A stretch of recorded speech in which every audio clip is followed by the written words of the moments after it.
미핑. 여러분은 창업이 뭐라고 생각하시나요? 창업은 큰돈을 벌기 위한 강력한 수단이기도 하지만 궁극적으로는 우리의 삶의 문제를 해결하는 데 의미가 있는데요. 좋은 사업 아이템은 의외로 소소한 데서 시작합니다. 요즘 뜨고 있는 쇼핑몰이나 배달앱, 컨텐츠 제작 업체 등 성공한 사업체들을 살펴보면 기술적으로 세상에 없었던 발명품 수준의 것들이라기보다는 일상에서 필요한 제품이나 서비스를 개선해서 성공한 케이스가 많은데요. 사업 아이템이라고 해서 거창하고 대단한 게 아니라 조금은 사소하게 보일 수도 있지만 불편한 점이나 욕구를 해소시켜주는 해결책이 있다면 그게 바로 사업 아이템이 될 수 있는 겁니다. 아직은 창업을 준비하고 있는 예비 창업자들도 정부 지원 사업에 도전할 수도 있고요. 창업한 이후에 사업성이 어느 정도 인정이 되면 다양한 루트를 통해 투자를 유치할 수도 있습니다. 좋은 사업 아이템과 실력이 갖춰지면 소자본이나 무자본으로도 창업이 가능하단 말이 되는 거죠. 안녕하세요. 창업으로 세상을 바꾸는 미핑 캠퍼스입니다. 오늘은 최근 투자 이슈가 있었던 요즘 뜨는 사업 아이템 베스트 5를 함께 살펴보도록 하겠습니다.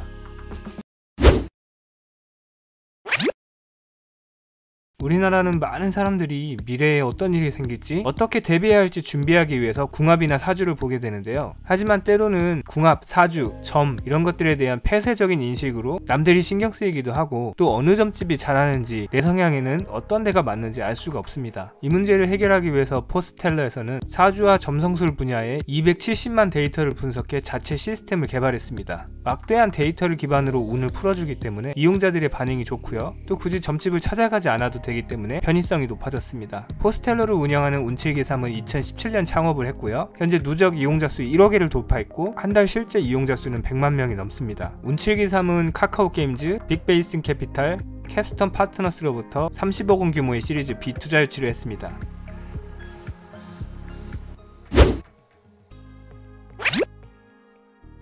우리나라 K-팝의 인기 정말 대단하죠. 과거 몇몇 가수에서 시작되었다면 지금은 K-팝뿐만 아니라 영화를 비롯한 다양한 컨텐츠 전반에 걸쳐서 나타나고 있습니다. 비트플로에서는 이런 니즈를 파악하고 영상을 기반으로 서로 안무를 공유할 수 있는 플랫폼을 개발했는데요. 일반인에서 인플루언서까지 누구나 자신의 컨텐츠를 공유할 수 있습니다. 비트플로를 운영하는 안무공장은 2019년 창업을 했고요. 현재 영화 기생충에 등장하는 제시카송을 매개로 제시카송 챌린지를 진행하고 있고요. 2019년 3월 인포뱅크로부터 시드 투자를 유치했습니다.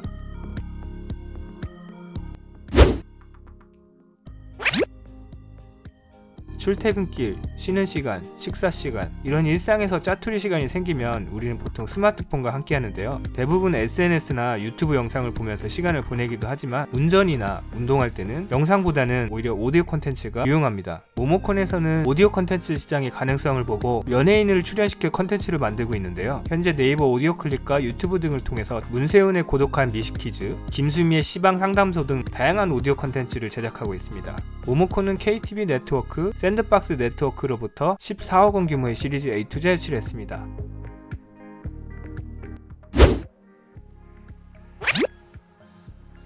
이번 코로나 사태에서 증명이 되고 있듯이 우리나라는 세계에서 의료 선진국으로 알려지고 있는데요. 중앙아시아나 러시아 등 비교적 환경이 열악한 나라들에서는 선진국에 미치지 못하는 의료 서비스로 인해서 어려움을 겪는 환자들이 많습니다. 이 문제를 해결하기 위해 클라우드 호스피탈에서는 전세계 환자와 한국의 종합병원을 연결해주는 플랫폼을 만들었습니다. 클라우드 호스피탈은 2019년 창업을 했고요. 현재 삼성병원을 포함해서 우리나라 20여 종합병원과 협약을 맺었고요. 더인벤션 랩으로부터 3억 원 규모의 시드 투자를 유치했습니다.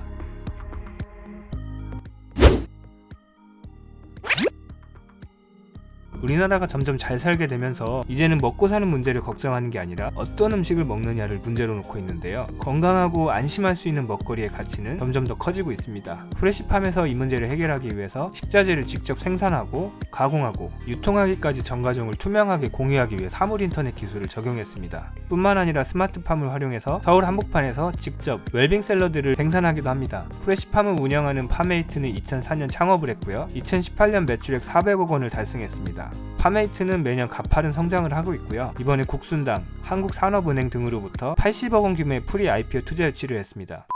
네, 잘 보셨나요? 오늘 보신 아이템 중에서 적용해 볼 만한 게 있었나요? 영상을 보는 도중에 평소에 느끼고 있었던 문제가 머릿속에 스쳤다면 종이에 한번 적어보시겠어요? 그리고 거기에 맞는 해결책도 한번 대입해보세요. 네, 오늘은 여기까지 하겠고요. 소자본 창업, 요즘 뜨는 사업 아이템 외에도 다양한 창업 정보가 궁금하신 분은 지금 미핑 캠퍼스에서 만나보세요. 감사합니다.